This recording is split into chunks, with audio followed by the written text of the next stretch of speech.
নমস্কাৰ চক্ৰবেহু মজিয়ালৈ আপোনালোক আটাইকে স্বাগতম জনাইছো আজি অনুষ্ঠান আৰম্ভ কৰিবলৈ লৈছো আমন্ত্ৰণ কৰি আনিছো আপোনালোক আটাইৰে পৰিচিত ফৰেনসিক বিজ্ঞানাগাৰৰ প্ৰাক্তন সঞ্চালক আৰু বিশিষ্ট বিজ্ঞানী ডক্টৰ পদ্মপানী ডাঙৰীয়া আপোনাক স্বাগতম জনাইছো চক্ৰবেহুলৈ আমি আলোচনাৰ মাজলৈ যাম শ্ৰোতা দৰ্শক ডক্টৰ পদ্মপানী সম্পৰ্কে জানিম তেখেতৰ লগত কথা বতৰা পাতিম ভিতৰলৈ সোমাম কিন্তু তাৰ আগতে ডক্টৰ পদ্মপানী সম্পৰ্কে আমি যুগুত কৰা সমু প্ৰতিবেদন চাই লওঁ 1949 চনৰ 6 নৱেম্বৰত স্বৰ্গীয় মোহন চন্দ্ৰ মহন্তৰ ঔৰসত আৰু স্বৰ্গীয় দীনপ্ৰভা মহন্তৰ গৰ্ভত জন্ম হৈছিল পদ্মপানীৰ অতি মেধাৱী ছাত্ৰ পদ্মপানীয়ে যোৰহাটতে স্কুলীয়া শিক্ষা সমাপ্ত কৰিছিল 1966 চনত সেৱাৰ অধীনত উচ্চতৰ মাধ্যমিক শিক্ষান্ত পৰীক্ষাত বিজ্ঞান শাখাত চতুৰ্থ স্থান লাভ কৰিছিল কটন কলেজৰ পৰা পদাৰ্থ বিজ্ঞানত প্ৰথম শ্ৰেণীত স্নাতক ডিগ্ৰী লাভ কৰিছিল পদ্মপানীয়ে গুৱাহাটী বিশ্ববিদ্যালয়ৰ পৰা স্নাতকোত্তৰ ডিগ্ৰী লাভ কৰা পদ্মপানীয়ে কলিকতাৰ যাদৱপুৰ বিশ্ববিদ্যালয়ৰ পৰা ফৰেনসিক সায়েন্সত পিএইচডি ডিগ্ৰী লাভ কৰিছিল তেখেতে কৰ্মজীৱন আৰম্ভ কৰিছিল শিক্ষকতাৰে নগাঁৱৰ পুৰণি গুদাম আৰকেবি হাইস্কুল নগাঁও চৰকাৰী উচ্চতৰ মাধ্যমিক বিদ্যালয় নগাঁও চৰকাৰী বালিকা উচ্চতৰ মাধ্যমিক বিদ্যালয় গোৱালপাৰাৰ সৈনিক স্কুল আৰু ইআৰডিএফ জুনিয়ৰ কলেজতো শিক্ষকতা কৰিছিল পদ্মপানীয়ে ফৰেনসিক সঞ্চালকালয়ৰ সঞ্চালক হিচাপে কীৰ্তিত্বৰে দায়িত্ব পালন কৰিছিল পদ্মপানীয়ে তেওঁ কেইবাখনো গুৰুত্বপূৰ্ণ গৱেষণা পত্ৰও প্ৰকাশ কৰিছিল তেখেতৰ explosions explosive and explosive device used in India's north east শীৰ্ষক গৱেষণা পত্ৰখনে পেৰিছত বিশেষভাৱে সমাদৰ লাভ কৰিছিল এজন এক্সপ্লোচিভ বিশেষজ্ঞ হিচাপে তেওঁ বিশেষভাৱে সমাদৃত ইয়াৰ বাহিৰেও তেখেতে বহুকেইখন অসমীয়া কিতাপ লিখিছে আৰু সম্পাদনাও কৰিছে এজন গল্পকাৰ হিচাপেও নাম আছে পদ্মপানীৰ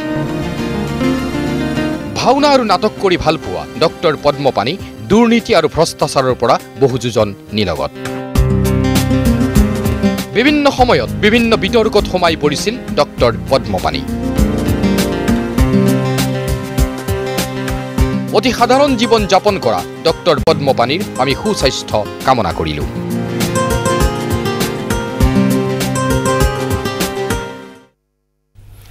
ইমান সময় আমি চালো ডক্টৰ পদ্মপানী সম্পৰ্কে যুগুত কৰা সমু প্ৰতিবেদন আহক আমি আলোচনালৈ যাওঁ ডক্টৰ পদ্মপানী ডাঙৰীয়া আমি কথা বতৰা আৰম্ভ কৰোঁ প্ৰথমতে মই আপোনাৰ পৰা জানিব খুজিছোঁ মই দেখিছোঁ বিগত কালত বিভিন্ন সময়ত সংবাদ মাধ্যমৰ লগত যেতিয়া আপুনি কথা বতৰা হৈছে এটা প্ৰশ্ন আপুনি সদায় এভয়েড কৰে প্ৰশ্নটো হ'ল যে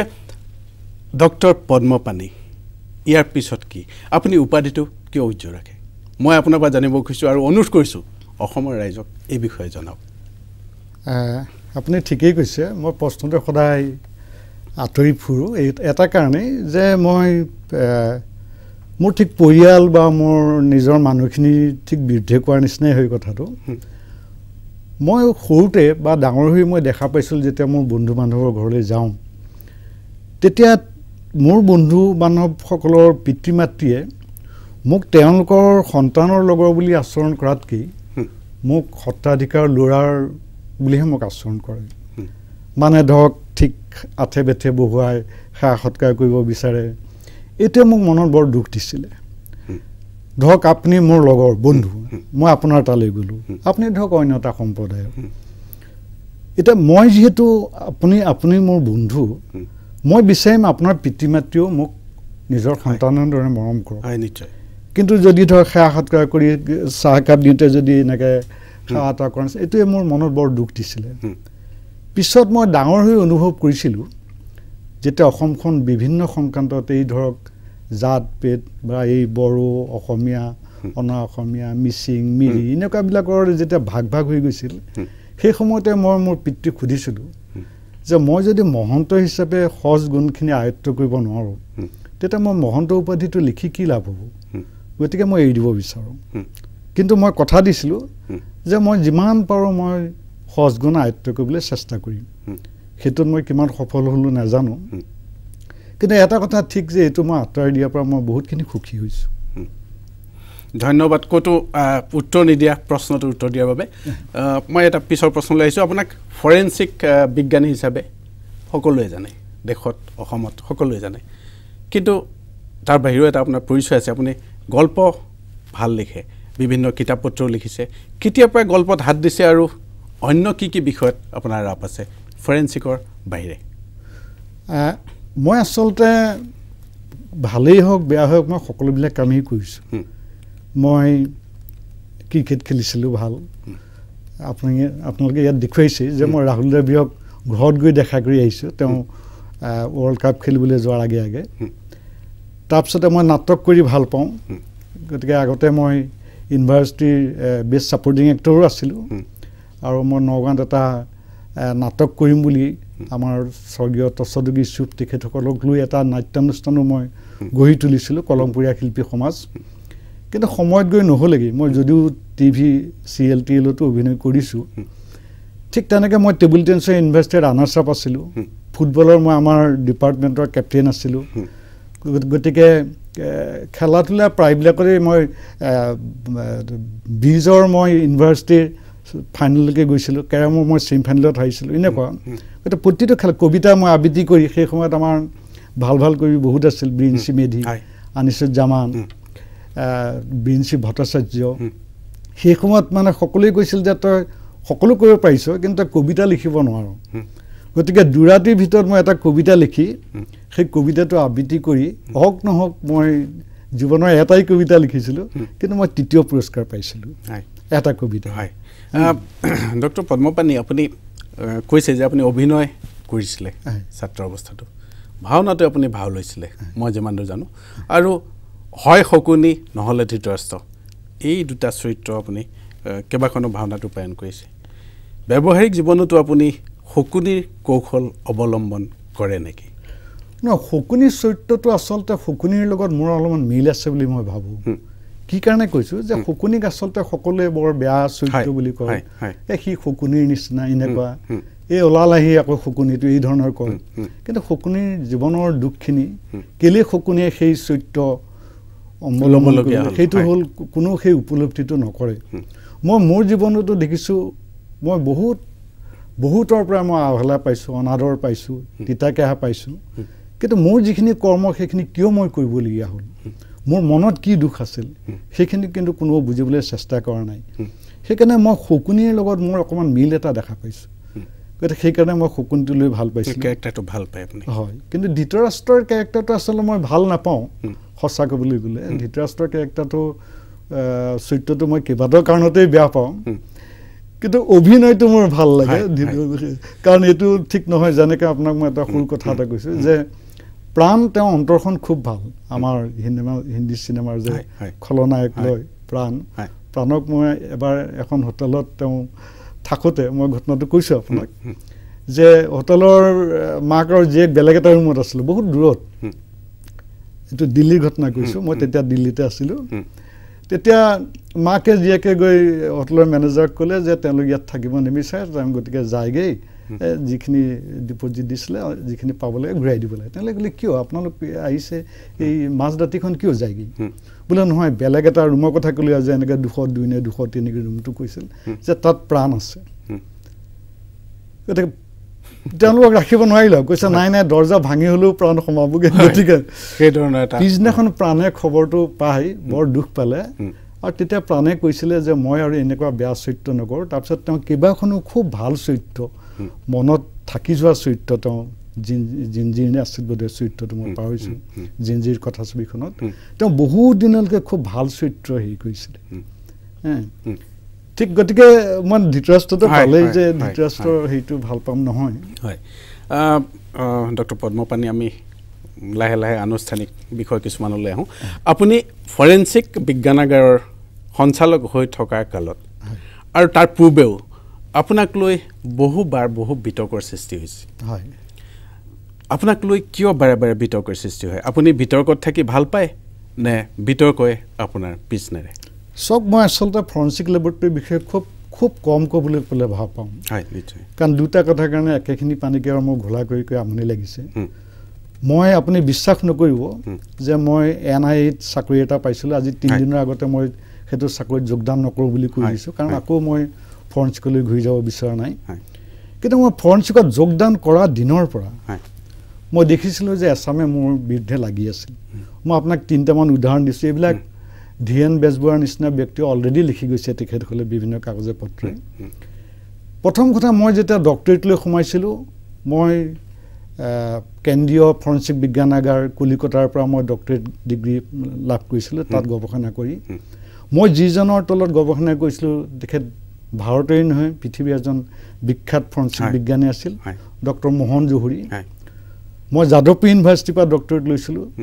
মই যেতিয়া মোক ডক্টৰেট উপাধিটো প্ৰদান কৰা হৈছিল সেই একেখন কনভকেশ্যন মিটিঙতে বিশ্বৰ তিনিজন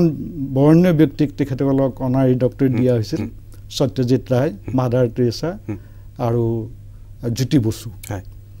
গতিকে মই যিটো কাৰণে খুব গৌৰৱান্বিত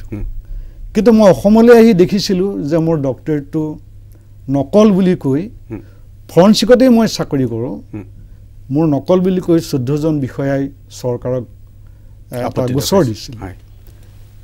কিন্তু সেই গোচৰটো প্ৰমাণিত নহ'ল কিন্তু তেওঁলোকৰ বিৰুদ্ধে চৰকাৰে ব্যৱস্থা নল'লে তেতিয়াৰ পৰাই মই দেখিছোঁ যে মই অহৰহ এটা কিন্তু মই ফৰেনচিকৰ চব বেয়া বুলি কোৱাটো মোৰ অন্যায় হ'ব তাৰ এছাম অতি সৎ ব্যক্তি আছে এতিয়া সেইচাম ব্যক্তি আহিছে লেবৰেটৰীলৈ সেইকাৰণে মই ক'ব বিচৰা নাই তেওঁলোক খুব সৎ তেওঁলোক বৰ নিষ্ঠাৰে লেবৰেটৰীটো ভাল কৰিবলৈ চেষ্টা কৰিছে গতিকে মই আগৰ এছাম বেয়া মানুহ বা মোৰ লগত লাগি থকা মানুহৰ এইখিনিকে শ্ৰৱণ কৰি থকাতকৈ এই যিখিনি নতুনকৈ উঠি আহিছে যিখিনি সৎ মানুহ যিখিনি বৰ নিষ্ঠাৰে ফৰেনচিক লেবৰেটৰীত কাম কৰিছে মই সেইসকলক লৈহে মই আশাবাদী যে লেবৰেটৰীটো এদিন ভাল হওক আৰু ভাল হ'ব হয় কিন্তু এইবিলাক লাগি আছিল মোৰ লগত একেবাৰে মই ৰিটায়াৰ কৰালৈকে মানে সেইটোৱে মোক মনত বৰ দুখ দিছিল ডক্টৰ পদ্মপাণি আপোনাক দুৰ্নীতি ভ্ৰষ্টাচাৰ অনিয়মৰ ঘোৰ বিৰোধী বুলি জনা যায় ফৰেনচিক বিজ্ঞানাগাৰত থাকোঁতেও আপুনি সেই স্থিতিতে অটল আছিলে আনকি বহু ক্ষেত্ৰত আপুনি নিজৰ কাৰ্যালয়টোত সংঘটিত কিছুমান দুৰ্নীতি অনিয়ম ভ্ৰষ্টাচাৰৰ বিৰুদ্ধে মুকলিকৈ বক্তব্য দাঙি ধৰিছিলে প্ৰকাশ কৰিছিলে চৰকাৰী বিভাগ চৰকাৰী কাৰ্যালয়ৰ এই যিটো দুৰ্নীতি অনিয়ম ইয়াৰ বিৰুদ্ধে কঠোৰ ব্যৱস্থা কিয় গ্ৰহণ কৰা নহয় বুলি আপুনি ভাবে কিয় কৰিব পৰা নাই নহয় চাওক আজি ধৰক মই মোৰ ঘৰখনত মই নিজে মদ পানী খাই মই যিমান বেয়া কাম আছে চব মই ধৰক কৰোঁ এতিয়া আপুনি মোৰ ল'ৰাটো ভাল হ'ব বুলি আপুনি আশা কৰিব পাৰে জানো বা আপুনি যদি মোৰ ল'ৰাটোৰ বিৰুদ্ধে কিবা এটা গোচৰ মোক কয়গৈ যে আপোনাৰ ল'ৰাটোৱে আজি আমুকটো কৰিলে মোৰ পৰা আপুনি উচিত বিচাৰ পাব বুলি আশা কৰিব পাৰে জানো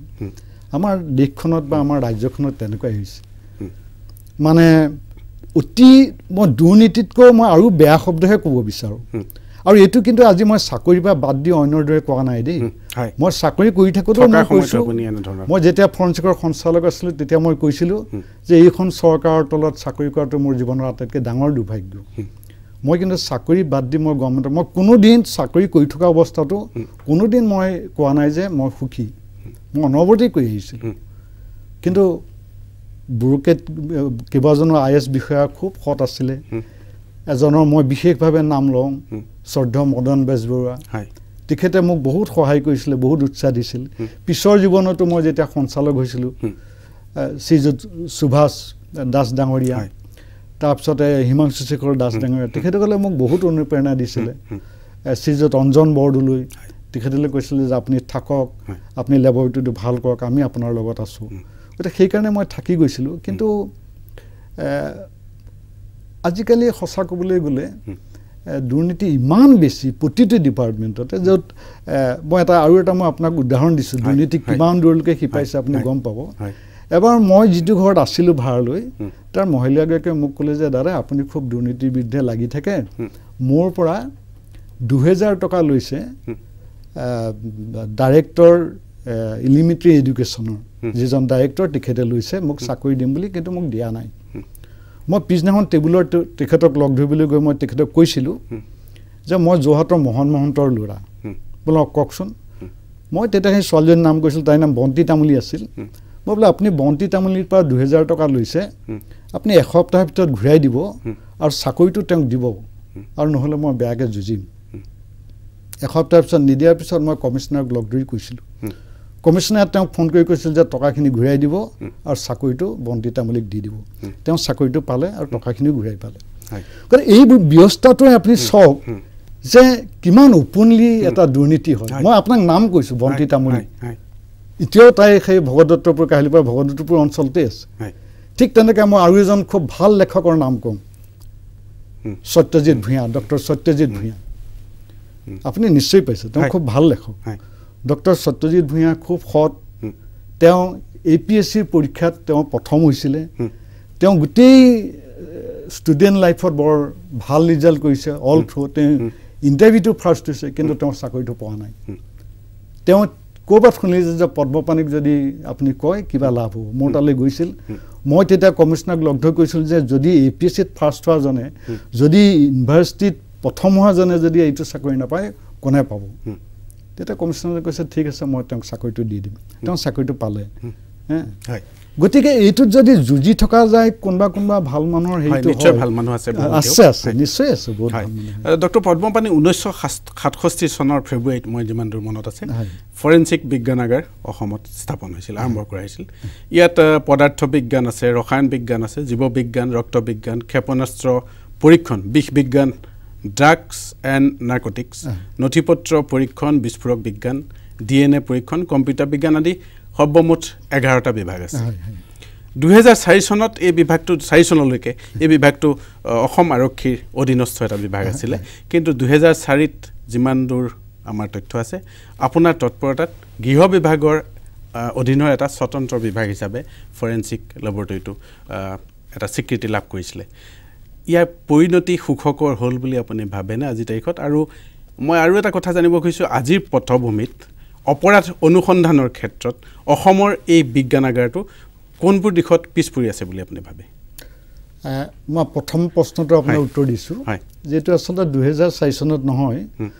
2005 চনৰ ছেপ্টেম্বৰ মাহৰ ঘটনা এইটো নেশ্যনেল হিউমেন ৰাইটছ কমিশ্যনৰ এটা তেওঁলোকৰ নিৰ্দেশ আছিল যে ভাৰতৰ সকলো ফৰেনচিক লেবৰেটৰী পুলিচৰ তলত ৰাখিব নালাগে কাৰণ পুলিচৰ যেটো গোচৰবিলাক পুলিচেই লয় যে পুলিচে এইটো এটা তেওঁলোকৰ প্ৰভাৱ পেলাব পাৰে গতিকে এইটো অঁতৰাই দিবলৈ কৈছিল দুৰ্ভাগ্যবশতঃ কিন্তু এতিয়া ভাৰতৰ ইভেন এইটো সাজেশ্যন যিজনে দিছিলে মই অন্ধ্ৰপ্ৰদেশলৈ যাওঁতে তেখেতে এদিন দুখ কৰিছিলে যে ময়ে নোৱাৰিলোঁ কিন্তু তুমি তাত এইটো কিন্তু তুমি অঁতৰাই আনিলা কিন্তু মই তেতিয়া যিটো ভাবিছিলোঁ যে মই পুলিচৰ যিখিনি বেয়া হেৰি আছে ধৰক দুৰ্নীতি আছে এনেকুৱাখিনিৰ পৰা অঁতৰাই যদি হোম ডিপাৰ্টমেণ্টৰ তললৈ অনা হয় তেতিয়া অন্ততঃ খুব ভাল ধৰণে চলিব কিন্তু মোৰ এইটো এটা ভুল ধাৰণা বুলি খুব উচিৰেই প্ৰমাণিত হ'ল মই পুলিচ ডিপাৰ্টমেণ্টৰ বিষয়ে বেয়াকৈ নকওঁ নিশ্চয় তাতো বহুত ভাল ব্যক্তি আছে কিন্তু এটা চৰৰ পৰা আনি বেলেগ এটা চৰৰ হাতত গতোৱাৰ নিচিনা হ'ল কাৰণ মই কেতিয়াও নাভাবোঁ যে এইটো গৃহ বিভাগৰ তলত ভালদৰে চলিছে অন্ততঃ মই থকা কেইদিনলৈকে কাৰণ মই একেই দেখিলোঁ মই আপোনাক এটা যদি সময় দিয়ে মই 1 মিনিটত এটা কথা কওঁ যে গৃহ বিভাগৰ ডেপুটি ছেক্ৰেটাৰীয়ে হওক আণ্ডাৰ ছেক্ৰেটাৰী হওক এইবিলাকক ফৰেনচিকৰ পৰা গাড়ী আগতে 10 দিন 15 দিন এনেকৈ দি থকা হয় যেতিয়াই লাগে তেওঁলোকৰ ব্যক্তিগত কামৰ কাৰণে গাড়ী দিয়া হয় মই আহিয়েই মই কৈছিলোঁ যে মই কাকো গাড়ী নিদিওঁ মই নিজেও নলওঁ আপুনি বিশ্বাস কৰিব মোৰ দিনত 1 লিটাৰ তেল মোৰ এম্বেছাডৰ গাড়ীখনৰ কাৰণে 1 লিটাৰ তেল মই খৰচ কৰিছিলোঁ তাৰমানে মই এমাহত মাত্ৰ 30 লিটাৰ তেল খৰচ কৰিছিলোঁ ইমান কম খৰচ মই ঘৰৰ পৰা অফিচলৈ অহা ঘূৰি যোৱা কাচিত 5 কিলোমিটাৰ যোৱা কোনো মোক ক'ব নোৱাৰে মই ব্যক্তিগত জীৱনত মোৰ পৰিবাৰ বা মই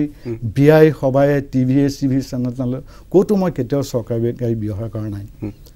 সেইকাৰণে মই কৈছিলোঁ যে মই কাকো নিদিওঁ আৰু সৌভাগ্যক্ৰমে শ্ৰীযুত সুভাষ দাস ছাৰে মোক কৈছিল যে আপোনাক যদি কোনোবা তলতীয়া হেৰিয়ে মোৰ বিষয়ে যদি আপোনাক গাড়ী বিচাৰে আপুনি কৈ দিব যে মোৰ অনুমতি লৈ খুজিবলৈ কৈছে এই হেৰিটো নিৰ্দেশটো পোৱাৰ লগে লগে কোনো মোক গাড়ী বিচাৰি আৰু হাৰাশাস্তি কৰা নাই ঠিক তেনেকৈ যিহেতু ফাইনেন্স ডিপাৰ্টমেণ্টৰ বহুতে বিচাৰিছিল তেতিয়া মই হিমাংশু শেখৰ দাস ছাৰক কৈছিলোঁ তেখেতে কৈছিলে আপুনি মোক কৈ দিব কোনোবাই যদি আপুনি গাড়ী বিচাৰে মোৰ কথা ক'ব যে ছাৰৰ যোগেদি আহিব কিন্তু কোনেও মোক গাড়ী বিচাৰি তাৰপিছত আমনি দিয়া নাই কিন্তু মোৰ ওপৰত বহুত পিছলৈ প্ৰতিশোধ পৰায়ণ ভাৱ এটা ল'লে সেইটো কাৰণে মই বহুত ভুগিছোঁ কেনেধৰণে ভুগিছোঁ মই পিছত হয়তো কেতিয়াবা ক'ম যে মই বহুত ভুগিছোঁ তাৰ বাবে মোৰ কোনো দুখ নাই অন্ততঃ মই নিজে যিমান দূৰ পাৰোঁ মই সৎ হৈ থাকিলোঁ মই যিমান দূৰ পাৰোঁ বুলিহে কৈছোঁ দেই কিন্তু যিমান দূৰ পাৰোঁ মই সৎ হৈ থাকিলোঁ এতিয়াও মই দেখিছোঁ বহুত IAS অফিচাৰ IPS অফিচাৰ মই বহুত মৰম পাওঁ এতিয়াও পাওঁ যথেষ্টখিনি পাইছোঁ গতিকে এইখিনিৰ কাৰণে মই নিজকে ভাগ্যৱান বুলি ভাবোঁ ডক্টৰ পদ্মা পানী আকৌ আহিম শ্ৰোতা দৰ্শক আমি আকৌ আহিম